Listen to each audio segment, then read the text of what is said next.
Okay, so we're back. So here's the basic way we got this set up for our church for our average services. You see bass, kick, snare, acoustic guitar, piano. So all the instruments are here.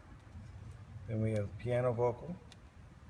Now this is microphones. Right now I have them listed by the names of who we're singing today. But it's essentially 1, 2 in the front. That's left, right. 3, 4 in the back.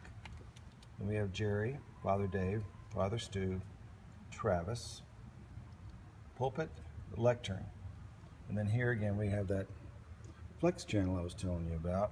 Right now I have it set for violin. Now the rest of the inputs are accessed on B,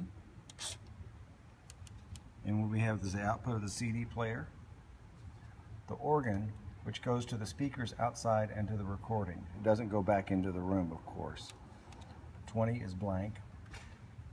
21 is the violin, which is also at times just kind of a miscellaneous input. Right now I have it violin because that's what we used this morning. Sometimes I'll hook it up for the choir to record the choir. We have an open channel. This is normally Dave Madeira's microphone, which has got an on-off switch. Right now I had it on Brian because he was singing.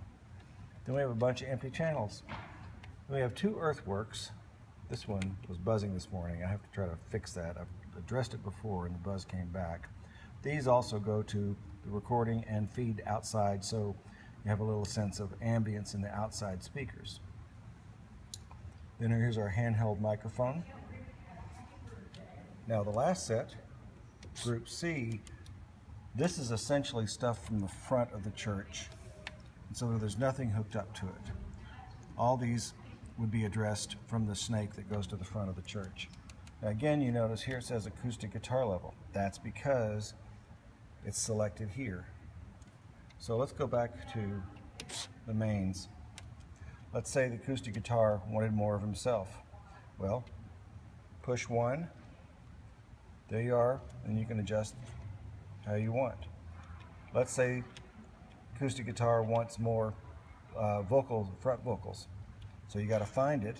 Now you'll start to remember where it is, but that's 2, 1, monitor 1, that's the monitor in front. That's not him, of course. There's monitor 2, monitor 3, piano level. Oh, wait a minute, I said Brian wanted more vocals. Okay, so acoustic guitar level, then come over here. So these are all the levels that go to the acoustic guitar monitor. So you would just turn up the vocals here. Now I meant to say it the other way around. Let's say the vocalist wanted more guitar. So you got to go to the vocal. Let's say the gals in the front want more. So monitor 1, that's them. You can see that they're a little louder. You can say Mary Grace was a little louder. Normally, for the front, it'll be like this. And then for send 2, it's usually the backwards of that. The back people want more of themselves than the front.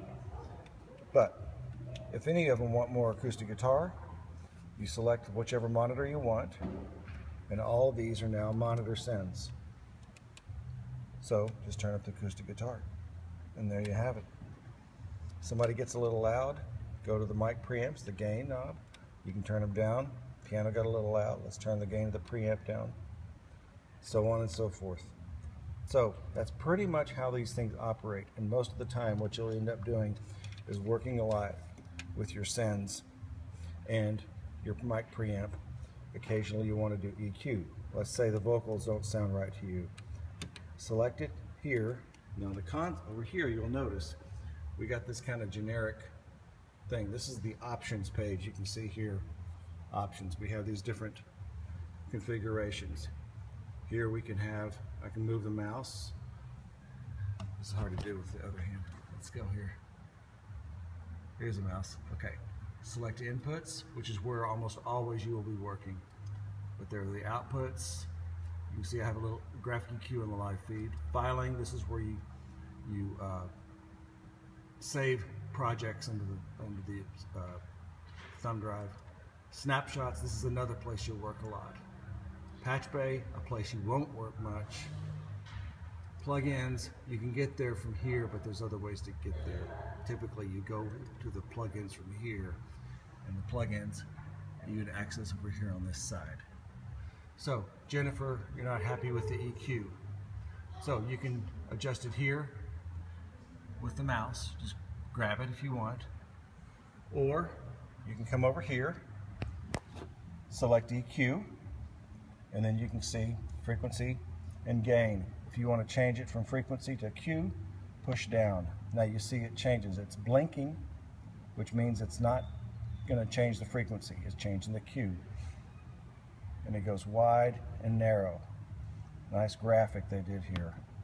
And then of course you just add or subtract and you'll see corresponding change. You want to change the Q, there you have it.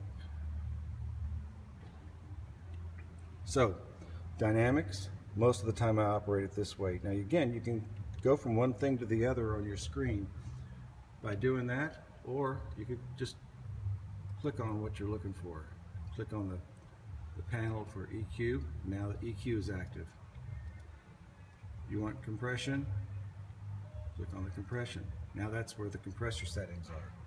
So that's essentially how you get through the different parameters you need.